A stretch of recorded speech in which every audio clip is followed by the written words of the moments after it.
네,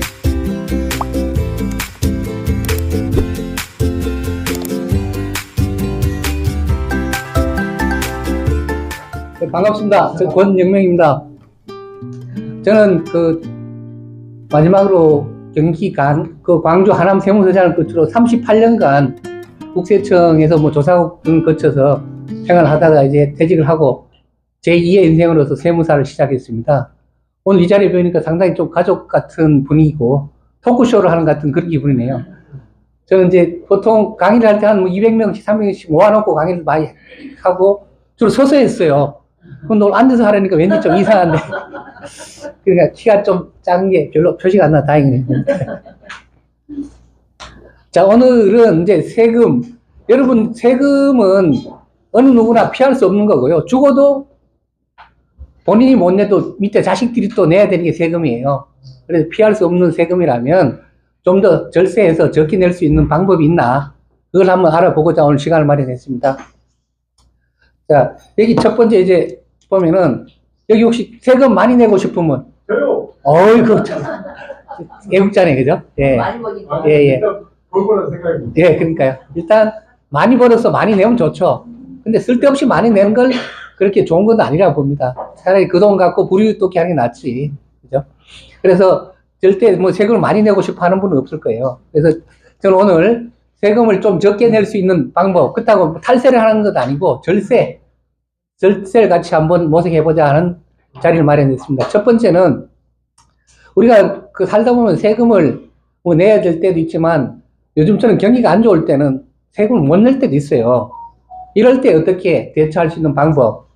두 번째, 자식들 결혼을 시킨다든가 아니면 사업 자금을 대준다든가 했을 때 그냥 돈을 빌려주게 되면은 증여 문제가 발생할 수 있어요. 그래서 이 세금 문제 없이 돈을 빌려줄 수 있는 그러한 어떤 방법, 그 두 가지에 대해서 말씀드리고자 합니다.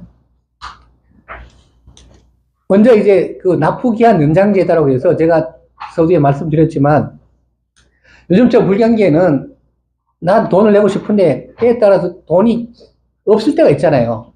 그럼 못 내게 되면은 흔히 우리가 체납이라 그러는데 체납을 하게 되면은 당장 가산세가 붙어요. 5%, 10%씩 해서 1년에 한 8%씩 붙어 나가고 그 다음에 그것마저도 못 내게 되면 이제 체납 불량자가 돼서 신용 불량도 되고 심지어 금액이 크게 되면은 외국도 못 나게 되죠. 출국 제한도 되고 부동산 압류해서 경매 처분되는 건 당연한 거고. 그러다 보니까 이러한 어떤 어려움이 있을 때 국세청에서 어떤 그런 사람들을 구제해주기 위한 제도가 이제 납기, 연장제도 이런 거 있습니다. 그러면은 이게 이제 어떤 건지 한번 잠깐 살펴보면은 우리가 이제 보통 돈 없다고 해서 그냥 어떤 사람들은 어떻게 못 내고 치우지 말지 이렇게 했는데 그러지 마시고 일단은 집에서 끙끙 앓지 말고 여기 보면 있죠. 납부기 한 3일 전까지 일단 세무서에 일단 가보세요. 가서 사정이 이렇게 있으니까 좀 도와주십시오 하는 제도가 있습니다. 그게 납부기한 연장 제도거든요. 그래서 문을 두드리면은 세무서에서 가끔씩은 열어줄 때가 있어요. 그래서 여기 이제 보통은 보면은 납부기한을 연장할 경우에는 반드시 납세 담보를 제공해야 돼요. 은행에도 마찬가지 담보 제공하는 것처럼 담보를 제공해야 되는데 밑에 보면은 최근 2년 이내에 체납 사실이 없다든가 조세 일칠 유례가 없는 성실 납세자일 경우에는 7천만 원까지는 납세 담보 없이도 그냥 세금을 연기해 낼 수가 있어요. 그래서 반드시 혹시 보통 500, 1000 이렇게 작은 금액 못 낼 경우도 많거든요. 괜히 가상금 물지 말고 세무서 담당한테 가서 지금 사실 어려운 게 있다. 좀 도와주십시오. 제가 요즘은 교육을 받으니까 납기 연장 제도가 있다는데 이제까지 세금 밀린 적도 없고 그렇게 나쁜 사람도 아니니까 좀 도와주라 이러면 이게 할 수 있는 제도가 있습니다. 그래서 이걸 적극 이제 활용하시면 되는데 이걸 이제 법이 있다고 해서 무조건 가서 7천만 원까지 해줘야 되는 거 해줘. 이렇게 무조건 해주는 건 절대 아닙니다. 담당 직원이 봐서 이 사람은 성실하다. 각종 전산 조회를 해봐요. 그래서 거기서 성실하다고 됐을 경우에는 담보 없이도 7천만 원까지 해줍니다. 그리고 그 밑에 보면 이제 혹시 5억 원 이하 같은 경우는 모범 납세자라든가 세금 포인트가 있을 경우에도 굳이 담보 없이도 납기를 연장해주는 그런 제도가 있습니다. 그럼 연체료는 어떻게 합니까? 그 연체료 자체를 안 받아요. 납기 연장이 되면은. 연체 안 하고 그냥 예. 예. 연장이 된다. 그래서 납기 연장은 연체료 할 것 같으면 굳이 뭐 쫓아가서 하시면서 할 필요 없죠. 그죠? 예. 그럼 위에서 이제 말했던 그 납세 포인트, 세금 포인트, 이게 이제 어떤 건가 보면은 보통 개인 납세자와 중소기업 같은 경우에 보통 밑에 보면 그 신고 자납세, 보통 자기가 내는 세금 10만 원당 1점이에요. 1점을 부과하고 있는데, 저도 오늘 오기 전에 컴퓨터에 들어가 봤더니 제가 778점이더라고요. 네, 이따 이제 하는 방법을 알려드릴 텐데, 그럼 이제 세금 포인트 어떤 혜택이 있는지 보면은, 보통 이제 이게 포인트가 있으면은, 아까 방금 말씀드린 납기 연장이라든가 징수유예할 때 납세 담보가 면제되고, 그 다음 각종 세금 포인트 온라인 쇼핑몰에 5% 할인이 돼요. 그 다음 뭐 납세자 세법 교실 뭐 수강할 때 우선 수강할 수 있는 건 좋지만, 보통 여러분들 해외에 나갈 경우에, 보통 인천공항에 가면 비즈니스 센터가 있어요. 거기에 가면은 모범 납세자들만 올 수 있는 그런 공간이 있어요. 거기에 가서 마음대로 먹고 마실 수 있어요. 거기 가면 뭐 커피도 비싼 커피고, 음료수도 여기처럼, 여기보다 조금 더 낫더라고 보니까요. 네. 그래서 보통 근데 갈 때 혼자 가지 마시고, 주변인들 좀 데리고 가서, 야, 나 이런 사람이야. 이렇게 좀, 일본말로 가오 세울 수 있는 그런 분위기가 되는 데가 바로 여기에요. 그리고 또, 모범 납세자가 되면은, 공항에 가면은 모범 납세 전용 출입국 장소가 있어요.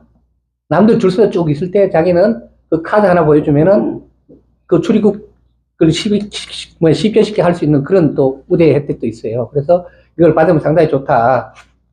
그렇게 보시면 되고, 그 다음에 보시면은, 너무 빨리 갔나? 아까 이제 세금 포인트 하실 때, 우리가 이제 10만원당 1점씩 준다 했잖아요. 그죠? 근데 여기 이제 그 포인트를 확인해 보시려면 우리 보통 손택스 쓰시는 분 있나요? 핸드폰? 예. 손택스에 들어가서 공인인증서를 로그인 하시고, 그 다음 거기에서 검색란에 세금 포인트라고 치시면은 바로 왼쪽에 나의 세금 포인트라고 점수가 떠요. 저 같은 경우는 778점이다. 그럼 778점이면은 10만원당 1점이다 보니까 저는 7,700만원까지는 납세 포인트 갖고 그냥 담보 없이도 언제든 세금을 안 낼 수가 있어요. 그래서 여러분들도 한번 확인을 한번 해보세요. 내 점수를 몇 점인가. 고수 점수보다는 찾기 쉬우니까 금방 눌러보면 금방 찾을 수 있어요. 그래서 그걸 적극 좀 활용을 해 주시면 좋을 것 같고요. 그 다음에 이제 오늘의 어떤 키포인트인데, 근데 우리 양도 상속 증여 분야 이 부분이 우리 생활세금이거든요. 이 부분이. 그럼에도 불구하고 많이 어려워하셔요. 보통 사업하시는 분들은 부가세, 뭐 소득세, 법인세 이런 걸 하지만 일반인들은 상속 증여세 이 부분을 많이 이제 잘 모르고 또 때에 따라 궁금해 하거든요. 그래서 오늘 이 부분에 대해서 한번 말씀 좀 드리고자 합니다. 요즘 이제 보통 자식들한테 뭐 결혼을 앞두고, 요즘은 뭐 상임 대표는 좀 자제분 치웠지만, 이제 전세자금 마련해 준다든가, 뭐 집을 사준다든가 하면은 국세청에서 모를 것 같지만 그 사전 내용을 다 알고 있어요. 그런데 국세청 직원 2만 명이 우리 국민 5천만 명을 다 감시를 못해요. 그래서 국세청 직원보다 더 똑똑한 AI가 있어요, 좀요. AI가 다 감시를 하고 있어요. 하고 있다 어느 날 갑자기 그걸 모아서 한 방에 나와서 그동안 10년치를 조사를 한다든가 이렇게 하는 경우가 많아요. 그러다 보니까 돈 관리하는 부분에 대해서 오늘 제가 말씀드린 부분을 좀 유념하셔서 좀 관리를 해줬으면 좋겠다 이거죠. 그래서 여기 보면 이제 아들한테 돈을 빌려주고 싶은데 이렇게 되죠. 어떻게 빌려줘야 세금 부담 없이 걱정 없이 빌려줄 수 있을까 한번 살펴보도록 하겠습니다. 보통 현금 거래는 우리가 안 보인다고 생각하잖아요. 근데 이걸 잘못 거래하면 큰일 나요. 사실 보통 보면 이제 하루에 1,000만 원 이상 현금을 넣거나 빼거나 하면은 그 금융정보분석원이라고 하는 데가 있어요. 거기로 자동으로 통보가 돼요. 자동으로 통보가 돼요. 그러면은 이게 통보가 되면은 이게 국세청으로 바로 넘어가는 게 아니라 FIU에서 다시 검색을 해요. 아, 이 사람 같은 경우 여러 가지 금융 자료를 검수해 보니까 좀 탈세 혐의가 있다 했을 경우에는 국세청으로 통보가요. 그럼 국세청에서 다시 통보한 자료를 보고 우리나라에서 그 자료, 일반 과세 자료를 가장 많이 갖고 있는 게 국세청입니다. 안기부보다 더 많이 갖고 있어요. 여러분들이 어제 저녁에 무슨 일을 했는 것까지 다 알 수 있을 정도로 다 갖고 있어요. 신용카드 자료, 하이패스 자료부터 모든 걸 다 갖고 있어요. 그러다 보니까 여기 이 국세청에서는 자료가 오면은 그 자료를 여러 가지 검토를 해서 아, 이 사람 진짜 조사를 해야 되겠다. 그럴 경우에는 이제 조사 통보를 해서 조사를 하게 되죠. 또 하나 이제 어떤 전에 제가 조사국에 있을 때 보니 그런 사람도 있더라고요.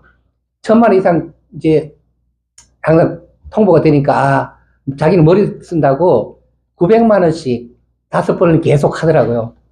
국세청 그래 병신 아니에요. 그래서 그런 사람들 바로 그냥 통보 갑니다. 그래서 그 얕은 수를 쓸 게 아니라 만약 꼭 그렇게 해야 될 거라면 불규칙적으로 일주일만 했다가 한 달 뒤에 한다든가 이런 식으로 한다면 큰 적 없지만은 보통 규칙적으로 하면은 AI가 그 읽어요. 그래서 의심스러운 거래 같은 경우는 그 은행 직원들이 또 보고하도록 되어 있어요. 똑같은 사람이 매일 와서 돈 현금을 뽑아간다, 입금을 한다 이랬을 경우에는 그 부분에 대해서 보고를 하도록 되어 있어요. 그래서 그런 게 있고, 그 다음에 요즘 이제 하남도 그 조정지역으로 이제 들어갔죠, 그죠? 10월 15일자로 부동산 좀 강화되면서 그러다 보니 여기도 이제 자금 조달 계획서를 다 내야 돼요. 그 자금 조달 계획서를 내면 그것 또한 금액이 잘 안 맞는다든가 하면 바로 국세청으로 통보 갑니다. 그래서 이런 부분에 대해서 이제 아시고 현금 거래할 때 반드시 좀 유념해서 하시고, 그 다음 이제 우리가 보면 이제 현금 거래뿐만 아니라 가끔씩 그 계좌이체도 많이 해요. 현금 갖고 이제 하니까 계좌이체는 괜찮겠거니 하고 하는데, 보통 국세청에서는 우리 가족 간에 엄마, 아버지 아니면은 뭐 자식들 간에 계좌이체를 하게 되면은 기본적으로 증여로 봐요, 증여로. 증여를 추정한다고 되어 있는데 증여를 보는데 나중에 조사가 나왔을 때 증여가 아니라는 사실을 본인이 밝혀줘야 돼요. 못 밝히면 그 증여로 해서 증여세를 물게 돼 있어요. 그러다 보니까 반드시 계좌이체는 함부로 할 게 아니라 주의해서 해야 되는데, 그게 보통 이제 저도 국세청 조사국에서 오래 봤지만 국세청에서는 조사를 할 때 계좌를 갖고 조사를 많이 해요. 보통 5년에서 10년치 계좌를 다 갖고 조사를 해요. 그 다음 보통 그 자금 출처 같은 경우는 보통 4년치를 조사를 하고요. 일반 세무조사 같은 경우는 5년치. 그 다음 상속세 같은 경우 무려 10년치를 계좌를 조회해요. 근데 여러분, 지금 지난주에 계좌 이체했던 내용을 다 기억하시나요? 근데 작년, 재작년 10년 이내, 5년 내에 했던 걸 다 기억 못 해요. 그래서 그 나중에 조사 나와서 밝혀냈을 때 못 밝히면 그게 증여로 될 가능성이 많아요. 그래서 반드시, 이따도 말씀드리겠지만은, 그, 계좌 이체할 때는 반드시 그 여기에 이름표를 적여라. 이제 적요란에 뭐 때문에 보낸다. 뭐 애들, 뭐 학비, 뭐 이런 식으로 반드시 뭐 자녀한테 빌린 돈 갚는다는 식으로 뭐 그렇게 간단히 적어 놓으면 나중에라도 그걸 확인이 가능하거든요. 근데 기억이 안 나면은 나중에 이제 본인 머리가 깨지죠. 네, 그래서 그런 일이 없도록 하기 위해서 반드시 조사 대비해서 근거를 남겨놓으시는 게 절세를 위한 도움이 된다 보시면 됩니다. 그리고 이제 용돈도 과세가 될 수 있어요. 뭐 여기 계신 분들이 자식들한테 뭐 설 용돈 1,000만 원씩 주고 그런 일은 잘 없겠지만, 이제 보통 우리가 보통 용돈이라고 뭐 해서 설 세뱃돈 용돈 뭐 50만 원, 뭐 10만 원, 20만 원 주는 거 갖고는 원래 그것도 원래는 과세가 돼요.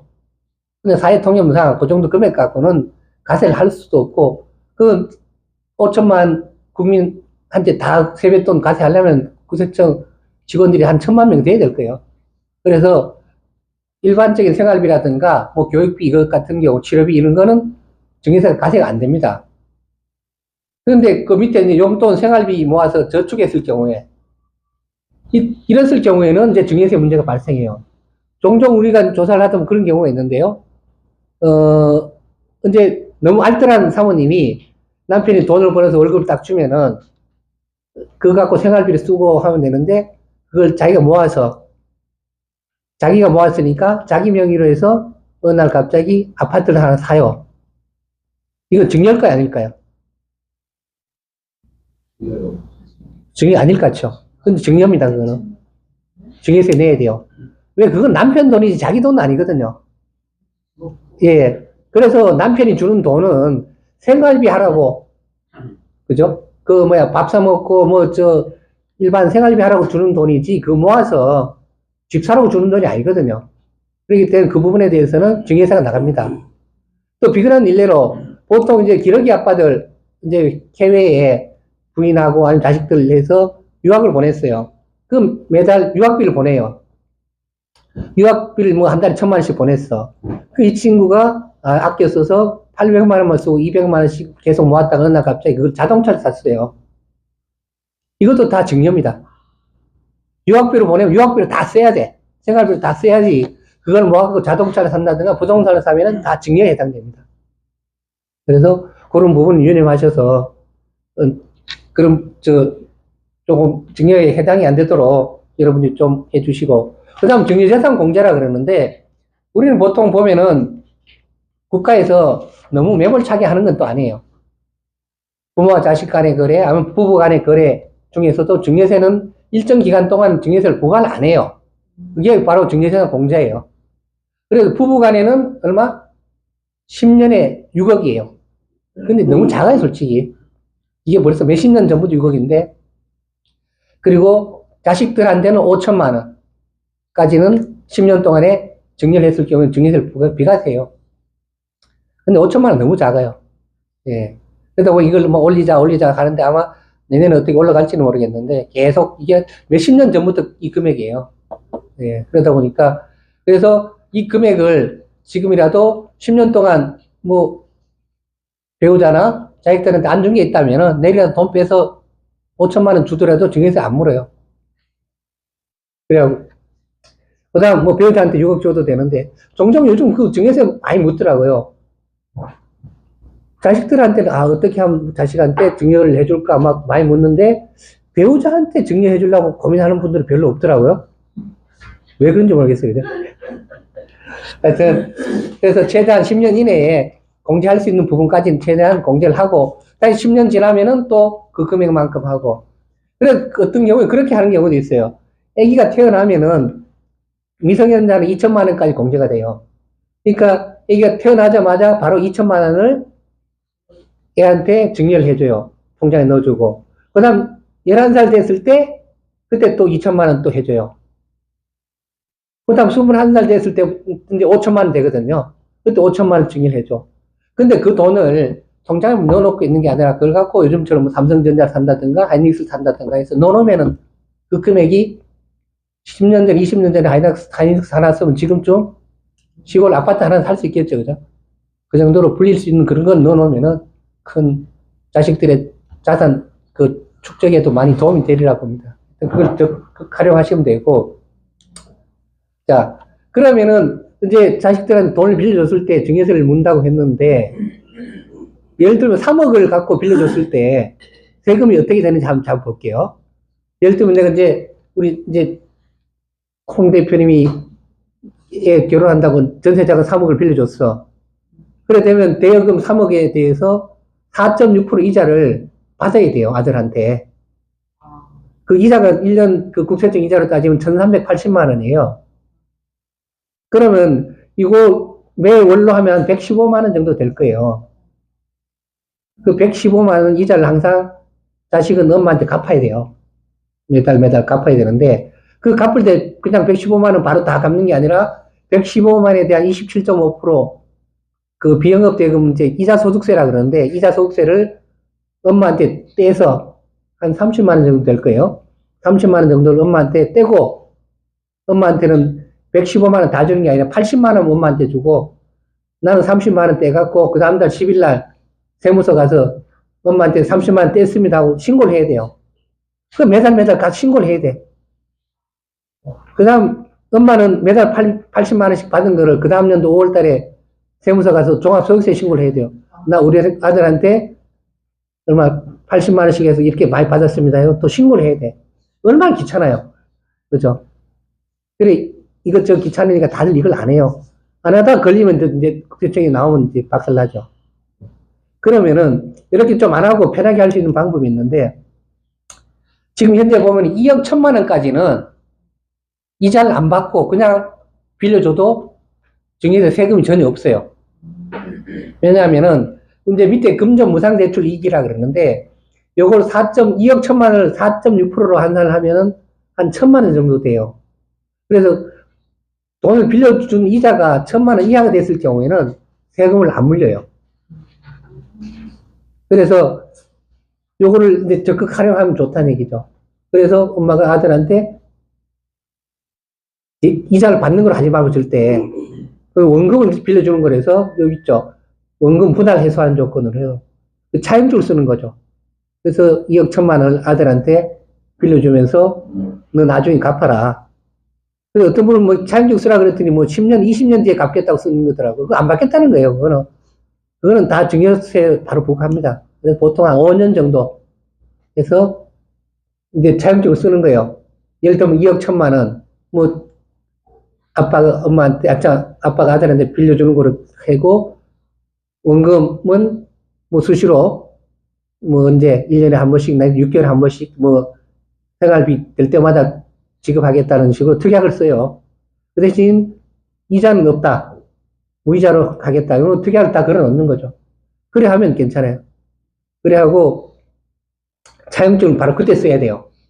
요즘 어떤 분은 우리 조사 나갔더니 그때 이제 막 조사 나가 통계했더니 그때서야 막 부랴부랴 써놨더라고요. 그래 막 10년 전 그 차용증인 것처럼 있잖아요. 막 그 종이를 써요. 옛날 연필로 쓰고, 그 다음 시골 그 장판 밑에 가서 막 그거 묻히고, 그 다음 다리가 약간 찢어지고 해갖고 갖고 와요. 보면 요즘은 그 잉크, 종이, 이거 갖고 그 몇 년도 건지 다 파괴해요. 그 정도로. 속에다 걸리면 더 큰 죄죠. 뭐 사무소 위조, 뭐 공무소 위조 걸리면 더 커요. 그러니까 아예 속을 생각하지 말고. 그래서 차라리 그럴 바에는 차용증을 그때 써요. 차용증 쓰면 원래 공증을 하라 그러거든요. 공증을 하려면 법무사 사무실 가서 막 귀찮잖아요. 그럴 필요 없고, 그냥 작성됐다는 근거만 남기면 되거든요. 이게 뭐냐 하니까, 내가 작성해서 이메일로 보내면, 이메일 보낸 날짜가 나타나잖아요. 아니, 우체국 가서 내용 증명 보내도 되고, 뭐 카톡으로 해서 그 근거를 남겨놔요. 그 날짜에 요 내용을 보냈다는 것만 증명이 되면 되거든요. 굳이 공증을 할 필요는 없다는 얘기죠. 그래서 이렇게 이제 활용을 하면 좋은데요. 여기 만약에 이제 가끔씩은 이제 돈을 빌려갔다면 이자를 못 주더라도 원금을 갚을 수 있는 능력이 돼야 돼요. 만약 여러분들이 지금 뭐 10살짜리 손주한테 돈 빌려준다고 2억을 빌려줬어. 걔 나중에 10년 뒤에 나한테 갚을 거야.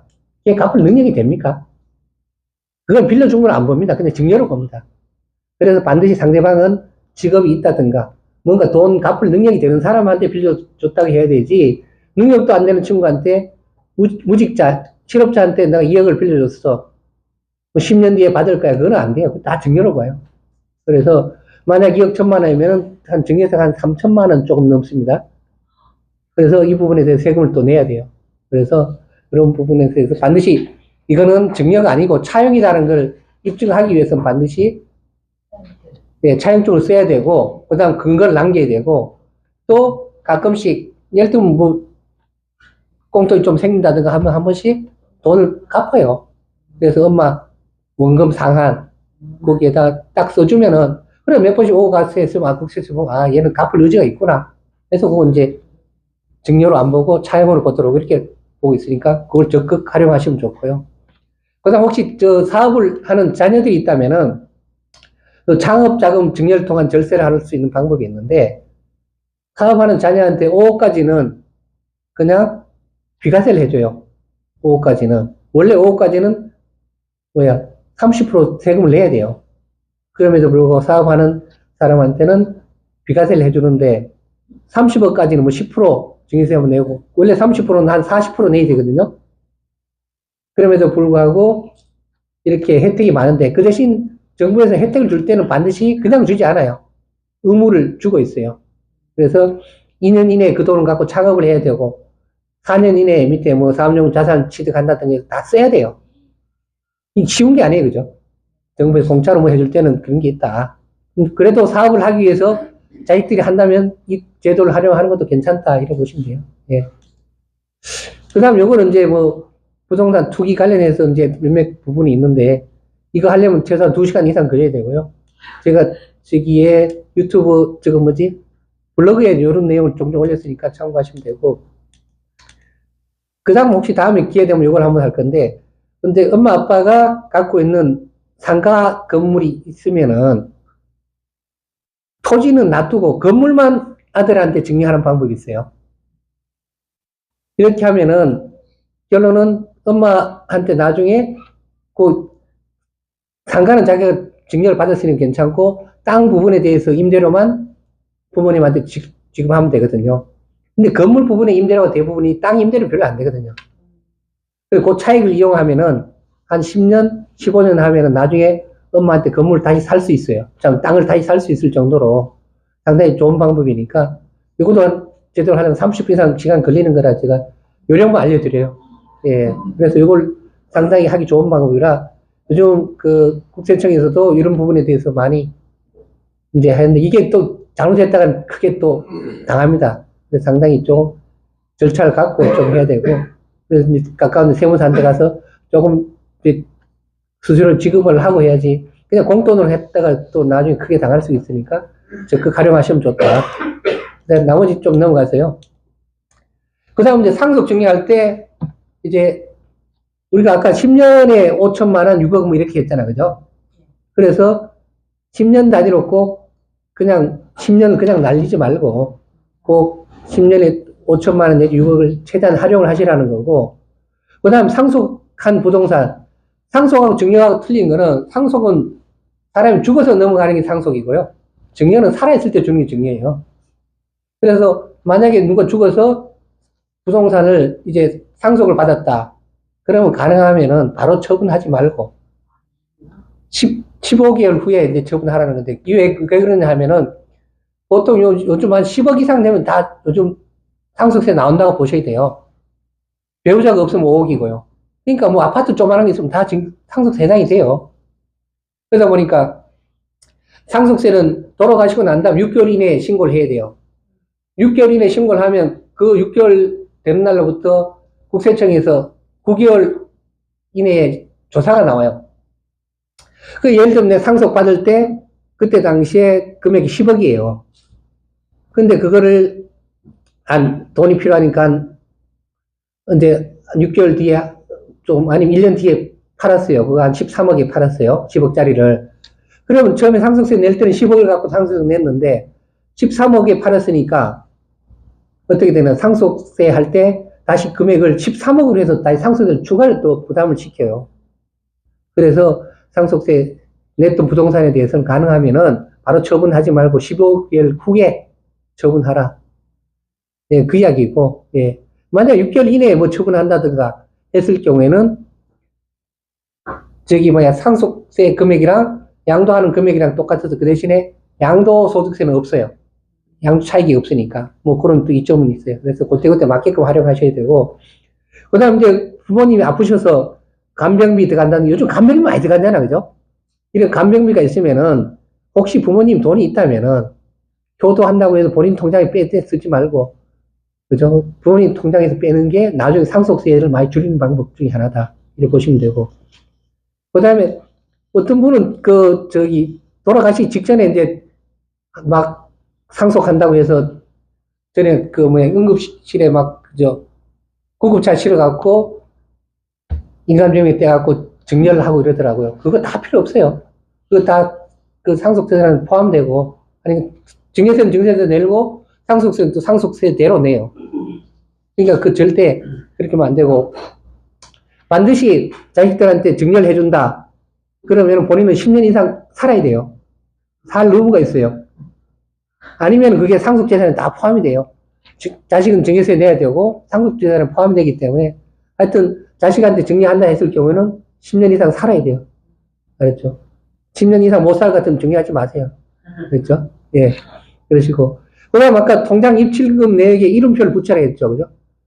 반드시 계좌 거래 내역에는 이름표를 붙여서 나중에 잊어먹더라도 그걸 보고 알 수 있도록 그걸 좀 해주시고.